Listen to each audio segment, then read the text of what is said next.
पहिल्यांदा तर सगळ्यांनी मला इतका वेळ सहन केल्याबद्दल मी तुमचा आभारी आहे.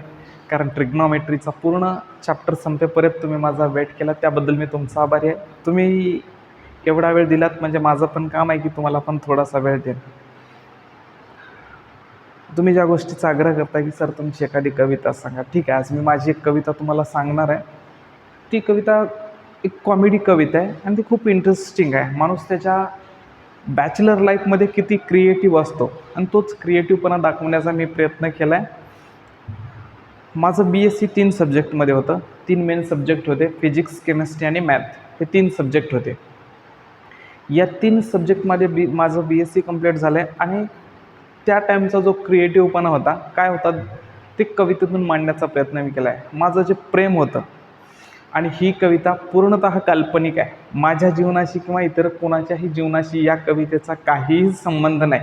आम्ही फक्त इथं नोट लिहून देत नाही की हे सगळं काल्पनिक आहे, याचं वास्तविक जीवनाशी काहीच संबंध नाही. असं लिहून न देता मी डायरेक्टली सांगतो की या कवितेचा कोणाच्याच जीवनाशी वास्तविक संबंध नाही.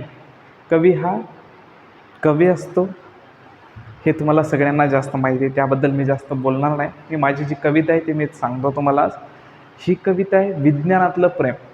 आता विज्ञानातलं प्रेम म्हणजे काय, माझे जे सायन्सला 3 सब्जेक्ट होते BScमध्ये, फिजिक्स, केमिस्ट्री आणि मॅथ, ह्या तिन्ही सब्जेक्टचा रेफरन्स धरून ही कविता मी केलेली आहे. ती कविता मी तुम्हाला सांगतो. त्यातलं पहिलं जे कडवं आहे हे केमिस्ट्रीतलं आहे. आता आपण सुरू करूयात कवितेला. मी एक प्रोटॉन ती एक इलेक्ट्रॉन. मी एक प्रोटॉन ती एक इलेक्ट्रॉन आकर्षित कधीच झालो नाही. मी एक प्रोटॉन ती एक इलेक्ट्रॉन आकर्षित कधीच झालो नाही. अभिक्रिया झाली प्रेमाची तरी प्रोडक्ट काहीच मिळाला नाही. मी एक प्रोटॉन ती एक इलेक्ट्रॉन आकर्षित कधीच झालो नाही. अभिक्रिया झाली प्रेमाची तरी प्रोडक्ट काही मिळाला नाही.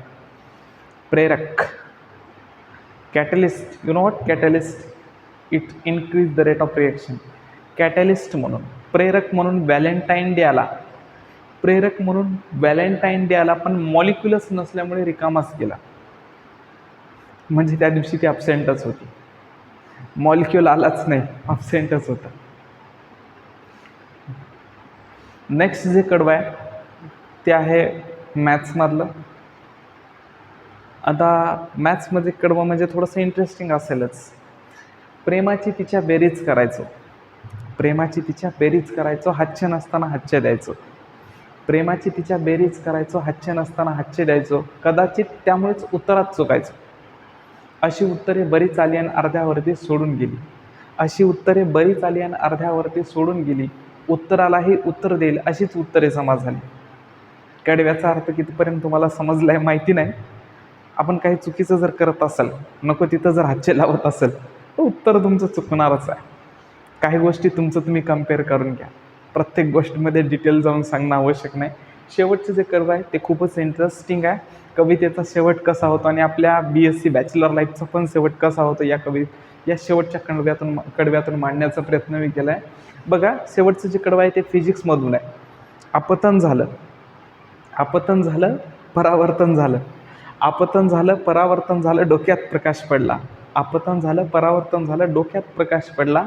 जुळलेलं सर्किट जुळवण्यासाठी 1 वर्षच निघून गेलं. ऑलरेडी ती कमिटेड होती, तिच्या मागे लागल्यावर जुळलेलं सर्किट जुळवण्यासाठी 1 वर्ष निघूनच जाणार आहे. ठीक आहे, थँक्यू. तुम्हाला जर कविता चांगली वाटली असेल तर कमेंटमध्ये नक्की तसं सांगा मला. तुमच्यासाठी अशा कविता मी अजून देणार आहे तुमच्यासाठी. ठीक आहे, सध्या तरी इथंच थांबूया. ठीक आहे, थँक्यू.